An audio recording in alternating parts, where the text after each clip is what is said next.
Good morning, student. Let's begin today's topic now. And today's topic is agriculture practices. That means जब हम खेती करने के लिए हमें कुछ स्टेप्स फॉलो करने होते हैं, तो first step is your preparation of soil. This is the first step before growing crop. ये पहला स्टेप है जो फसल उगाने से पहले कंप्लीट किया जाता है. Turning and loosening of soil is very important for cultivation of crops. हम सब ने देखा है because this is very common in our area because there are several of farmers here. खेती करने से पहले हम लोग क्या करते हैं, हम लोग खेतों की जुताई करते हैं. ठीक है, तो इसे बोला जाता है turning and loosening of soil. जो मिट्टी को खोदा जाता है, जो जुताई की जाती है. Is that clear?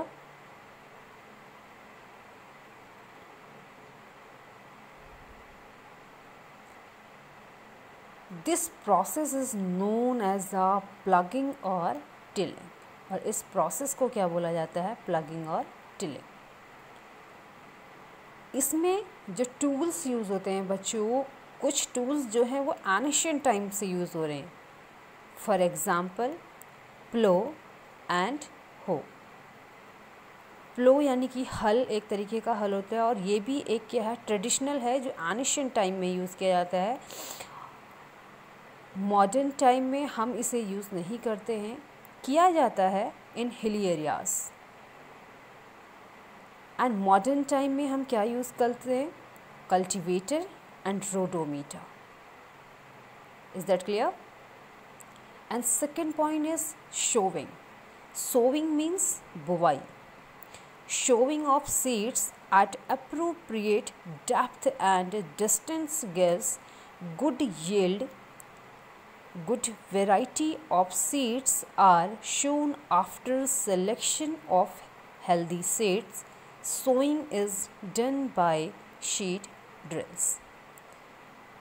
Second step क्या है आपका, बुवाई करना. और बुवाई करने के लिए मोस्ट इम्पॉर्टेंट ये है बच्चों कि बीजों का सबसे पहली बात, जो बीज हमने बोने हैं वो कैसे होने चाहिए, हेल्दी सीड्स होने चाहिए. ठीक है, बीजों का सिलेक्शन करना और उन्हें बोने के लिए भी एक स्पेसिफिक टूल्स है जिसका नाम क्या है, सीड ड्रिल्स. क्योंकि जो बीज बोने के लिए जो आपस में जो बीज में उनका डिस्टेंस होना चाहिए, जो बीज हम बो रहे उनका जो डिस्टेंस होना चाहिए वो क्या होना चाहिए, इक्वल होना चाहिए. इससे जो यील्ड यानी कि जो क्रॉप यील्डिंग, जो हमें फसल का उत्पादन होगा वो क्या होगा, बहुत अच्छा होगा. जैसे आप लोगों से कहा जाता है कि वर्क हार्ड. जब आप अच्छा पढ़ेंगे तभी आपके अच्छे मार्क्स आएंगे. सेम ऐसे ही. And next topic, fertiliser and manure. सबसे पहले हमको ये समझना ज़रूरी है कि what is fertiliser and manure. हैं क्या ये सबस्टेंसेस, दैट मीन पदार्थ, which are added to the soil in the form of nutrients for healthy growth of plants.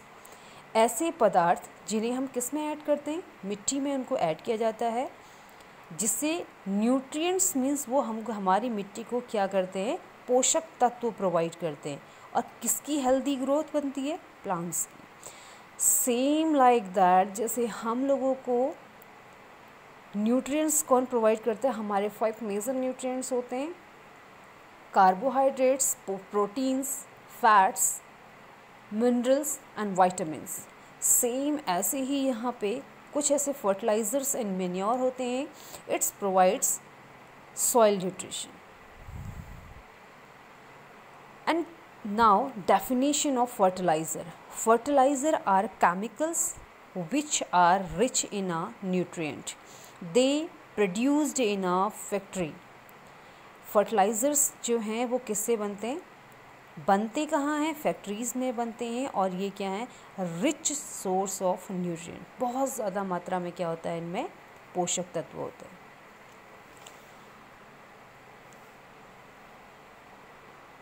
And now examples: urea, ammonia, sulphate,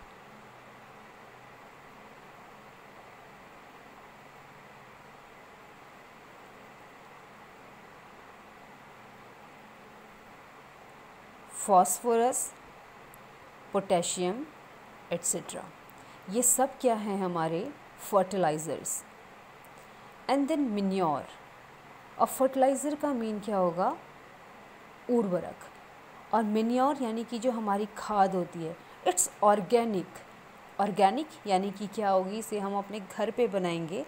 manure is an organic substance. ये क्या है? एक organic पदार्थ है।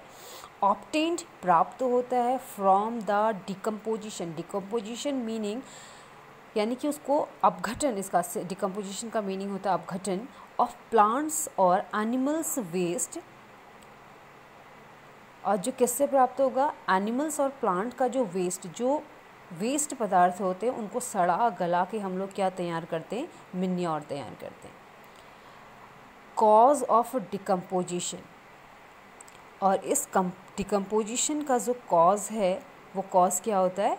Micro organism. Micro organism means सूक्ष्म जीव। And now next topic, this is very important, difference between manure and fertilizer. Manure, it's organic substance, it's inorganic substance. Second thing, obtained from decomposition of cattle dung. Cattle dung means जो जानवरों से हमको गोबर वगैरह मिलता है उसे cattle डंग बोला जाता है। Organic, obtained from decomposition of cattle dung and plants residues। यानी कि जो हमको कैटल डंग को हम क्या करते हैं और प्लांट्स के वेस्ट को हम एक जगह इकट्ठा करते हैं और उनको सड़ा गला के क्या बनाई जाती है? Manure.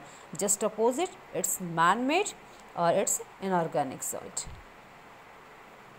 Okay, and produces in factories. It's prepared in fields. इसे कहाँ तैयार किया जाता है? फील्ड्स में।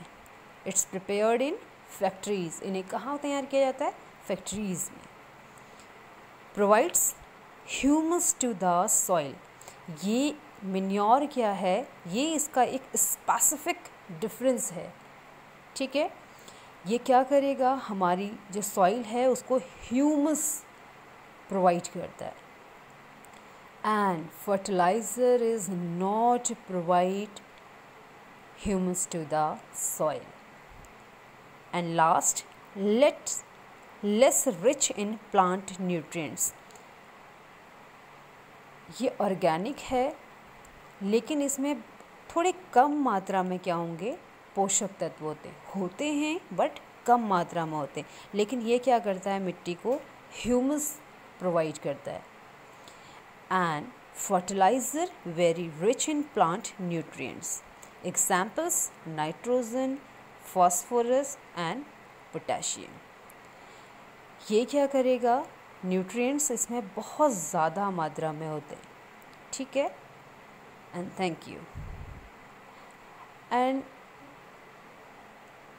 Children's, you must note down this all topics in your rough notebook. I will check your work.